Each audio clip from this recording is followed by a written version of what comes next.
Pejuang tangguh perempuan di zaman Nabi Muhammad ini disebut menjadi tetangga Rasulullah di surga. Di zaman Rasulullah, sahabat yang ikut berjuang dalam dakwah menyiarkan dan membela Islam tak hanya dari pria saja, namun juga termasuk dari kalangan perempuan. Hak pahala syahid dalam Islam juga diberikan kepada kaum perempuan.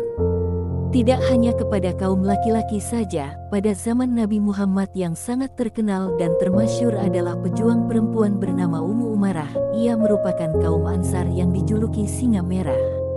Dia tidak sedikit pun takut terluka dengan pedang musuh, kisah keberaniannya sampai membuat merinding. Ketika itu, dia menjadi pelindung Nabi Muhammad dalam perang Uhud sampai rela terluka parah di bagian leher.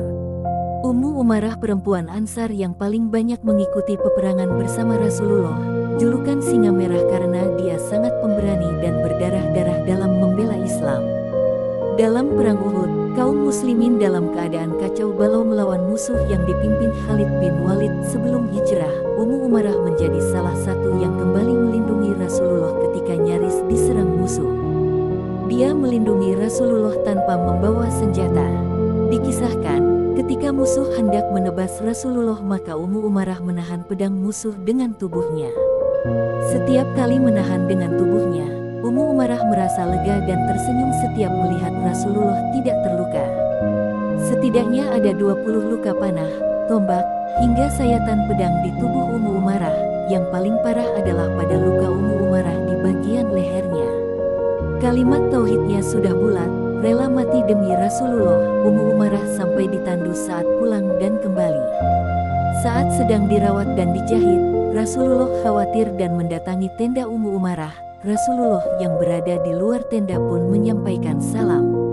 Ummu Umarah yang sedang dijahit lukanya langsung berdiri dan menutup semua lukanya saat mengetahui Rasulullah datang. Ummu Umarah tidak ingin Rasulullah melihatnya terkulai lemah, apalagi sampai merasa bersalah. Dia menunjukkan diri dengan tetap tegar berdiri. Ummu Umarah malah menanyakan kondisi Rasulullah dan menyampaikan jika dirinya juga dalam kondisi baik. Padahal darahnya masih mengucur dan tembus hingga jilbabnya. Rasulullah kemudian bertanya, "Ya Umarah, apa yang engkau harapkan dari semua perjuanganmu ini?"